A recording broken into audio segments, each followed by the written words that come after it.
What moment made you say, "Yep, I'm definitely dead," but survived with no major injuries? Not me, but my mom before I was born. She was riding in a convertible with a friend of hers. They came to an intersection and the friend wasn't paying attention and lost control of the vehicle. There was a big rig going through the intersection and they went right under the trailer. My mom ducked, the driver didn't not. Driver was decapitated. My mom was lucky and only ended up with a scalp full of glass and some serious psychological trauma. She had to get over 200 stitches in her scalp, but nothing else significant. I think about it all the time and think how close I came to never being born at all. I was driving home from college on one of those highways with only one lane in either direction and no shoulder. A guy in the oncoming lane didn't see me as I was in a small car. He thought he could pass 4 18-wheelers in one go and pulled into my lane going at least 90. There was nowhere for me to go. He flew off into the ditch to avoid hitting me head-on, likely did severe damage to his car, but I lived. I was drunk and running in the woods when bam, barbed wire fence straight to the throat. The last thing I remember, I couldn't breathe and was passing out and there was blood squirting from my neck. Woke up an hour later and walked home looking like a murder victim. Boyfriend finally woke me up shortly after we had fallen asleep in a small upstairs bedroom that had a smoldering fire. After we collapsed on the floor and couldn't find the door that was not even 5 feet away, we kept hitting walls and corners and started to not comprehend anything. After feeling like I was baking in an oven, I laid my head down on the floor thinking I'd never see my son again and how sad it was to die. It felt like eternity and felt very lonely. My boyfriend somehow found his phone on the floor, called 911, fire department showed up in what felt like 2 seconds but couldn't break down the front door.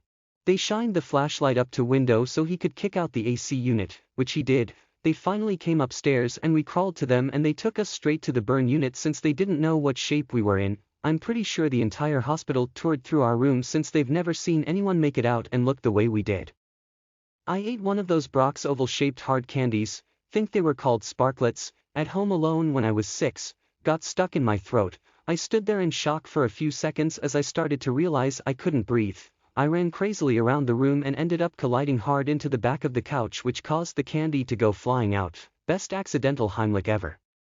Had a paintball fight on Christmas morning with 2 cousins and their neighbor kid at around 13 years old with our brand new guns we got as gifts. The neighbor got mad, ran home, came back with a shotgun, and pointed at my face. All I remember is looking at the ground and waiting to die. Edit. The kid was 11 to 12. He did have his own paintball gun, and had already shot me a couple times before I got him. He was my cousin's neighbor. I think it was the first time I ever met him. It was 20-ish years ago, as I'm 33 now. So I can't even remember if I told my parents. I don't know if anything happened to him or not.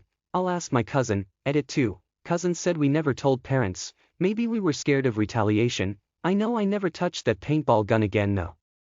I'm a skier. On a few occasions I have caught an edge at a pretty high speed, 50 plus mph or more. That moment when you feel both skis leave the ground when they're not supposed to is horrifying. Somehow I've never had anything more than some moderate whiplash and a sprained wrist, knock on wood. I had leg cramp and a momentary blackout when swimming in a diving pool when I was 16. I was really active that I overexert my limit. Surprisingly, I didn't really panicked. Just the dreadful thought, oh shit, I'm fucked. Funny thing is that I didn't really wiggle my hands out of the pool panickingly like I usually see in the TV, just silently sinking. Good thing the pool guard on duty noticed me and went for my rescue by pulling me out. Really wish I thanked the guard more that he saved me instead of me cluelessly sitting outside the lobby after the accident. Tire popped going over a 2-lane road with steep drops on both sides. My car jerked to the side hard, and my car went sideways. Half my car hung over the side and luckily it's low so it bottomed out. I climbed into the back seat and jumped out the back door. Some dude in a truck pulled me out and I drove on a flat to the other side and swapped my tire out. The hood on my car came open at 60 on the highway and completely blocked my sight in heavy traffic. I panicked and jerked the wheel a little bit, which caused me to fishtail a little bit. I shit you not, my driver's education teacher's words from 5 years prior rang in my head to lean down and look through the space at the bottom of the hood. I pulled over and used some wire I found in the trunk to keep the hood closed. Anytime you close your hood, make sure it latches securely by pulling on the hood like you're trying to lift the front of the car off the ground. Edit. Jesus, this is a lot more common than I thought. My friend and I just spent a few days at a beach shack. My friend just got her P plates. She was super excited so she wanted to drive us home. This was one of her first times driving alone. Being 17, we didn't really see an issue. I rang my dad beforehand and told him I was getting a lift. He said, "I don't think you should do that. I can come pick you up. I can drive some of the girls home too. I think you guys should wait until she's had more experience." Of course, being 17, thinking I knew everything, I said it was fine and I was hopping in her car.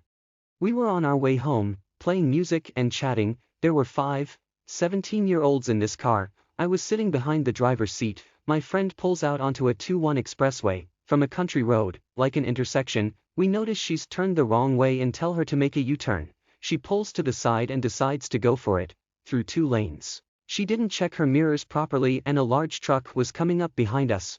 My friend got frightened and put her foot on the brake in the middle of both lanes. We were all screaming at her to keep driving, but she was frozen. I remember, it was like slow motion. I looked at every single one of my friends. We all kind of shared a moment of fear, like, this is it I guess. The exchanged looks haunt me tbh. We could hear the truck horn blaring at us. I looked out my window to the truck driving toward us. I locked eyes with the truck driver. Luckily the truck stopped about 5 meters away from us. She pulled away and was really upset. The car was silent the entire way back. It was honestly the scariest moment. I am from a really small town and I think losing 5 people at once would really rock it. Seeing my friends' faces in that moment, it was actually horrific.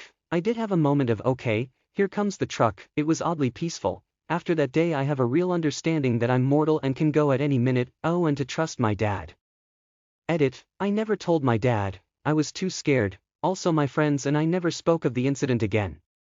Edit 2, we were coming off a country road and turning onto a 2-lane expressway. She turned left when we were meant to turn right. She pulled over and tried to make a U-turn so we could go in the right direction, but she didn't look behind her before turning. She then braked and stopped in the middle of the road, so we were sideways on the expressway.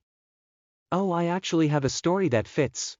I was coming home from a party at 2 a.m. in 2016, and made a conscious choice to drive through town rather than take the big highway that skirts the city limits. It would add like 10 minutes to the trip, but hey, it was the first time I'd been back in ages.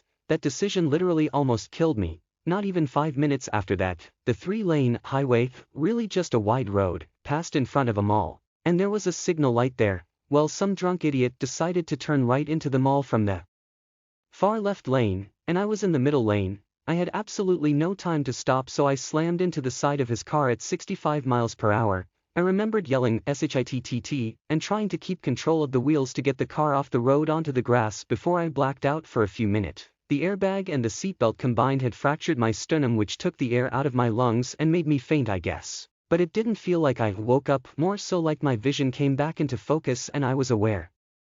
But those few moments I was still kind of conscious and in immense pain, worst I've ever felt in my life. I hurt from the skin on the soles of my feet to my scalp. Every single inch was in pain and I was like, so I'm dead. This is my body telling me I'm dead. So when I came to, he'd hit me cause my car was fucked and the engine was as hot as standing eye in a fire. So I was convinced my car was about to go up. It didn't, so I tried to get out, but the door was wedged shut from the crash and I started to panic. I put my back against the passenger seat and kicked the door over and over until it opened and climbed out. Every single police officer, EMT, and even the tow truck guy, took one look at my car and told me, you shouldn't have walked away from that crash at all. The fact that all you have is a fracture and some lacerations is a literal miracle. So yeah, that's how I almost died and thought for sure I was dead, but got lucky. Parachute deployed but failed to open. That was one of those moments. Then training kicked in. Cutaway failed, shoot, deploy secondary. But for a brief moment life was about to be over in my mind. I was driving down a highway, doing 65 miles per hour, and suddenly my car started to shake. I tapped the brakes in reflex and my entire car flipped 180 degrees. I'm now facing oncoming traffic, including a semi-truck. I was so close I couldn't see the driver compartment. I screamed and jerked the wheel, bringing me in front of a sedan with 2 people screaming as they watched me appear out of nowhere. I kept screaming and floored the gas pedal, made it to the side of the road and cried for a long time. I had blown a rear tire. Hitting the brakes was a terrible choice. I was a senior in high school, and the student club I was in organized an unofficial beach trip towards the end of the year. No teachers or official permission, leaving me and a few other seniors in charge of supervising everything.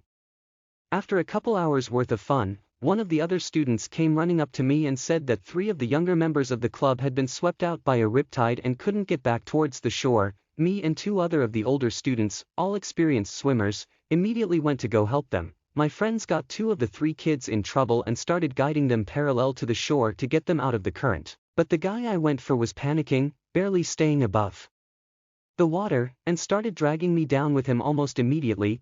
I yelled for people to get a lifeguard and tried to keep both of us afloat, but after a few minutes, maybe 5, maybe 10, it felt like forever, I was getting exhausted, having trouble keeping both of us above the water, and I couldn't see anyone coming to the rescue. I started getting big mouthfuls of water and my leg muscles were starting to cramp up, and I remember thinking, holy shit, I might actually die right here, right now, as the current started pulling us further and further away from where everyone was. Thankfully for everyone involved, one of the students on the beach had flagged down a couple of surfers, who made their way out to where we were as quickly as they could and hauled first the younger student and then me onto the front of their boards and took us back to shore. I'll always be thankful and appreciative for those strangers who put themselves in the dangerous position of rescuing 2 drowning swimmers. Edit. As several people have pointed out, it's not uncommon for people to die doing what I did, i.e. swimming into the water to rescue a drowning swimmer without training or equipment. There are a few techniques for rescuing someone drowning in the comments that everyone should learn if they're ever in the unfortunate situation of having to use them. I should have used them, but I was 17 and not thinking straight at the time and almost paid the price because of it. I own a 65 Classic Mustang which I enjoy driving anywhere it can go. I once took it up a large mountain with a group of friends. The roads weren't steep or especially dangerous, but there was danger present because of how high it was. We made it up the mountain with no issues and stopped at bar at the top where my friends got plastered. I didn't drink because I was the designated driver. Before I continue, I need to clarify that the brakes on a stock classic Mustang from the 60s era need to be primed before use. Basically you have to hit the brakes twice before they work. On the trip down the brakes cut out and stopped working. I primed the brakes over and over but they didn't engage. The parking brake hadn't been working the past month and was going to be replaced that Monday. I soon lost control of the car and we started to barrel down the road. We turned a shallow right corner and saw a long road that ended with a sharp turn. At that moment I thought I was going to die and take my friends with me. They had no clue they were plastered in the back. Luckily the brakes re-engaged halfway down the road and we managed to turn the corner. It has been 4 months and I haven't touched that car. To this day my friends have no clue what almost happened.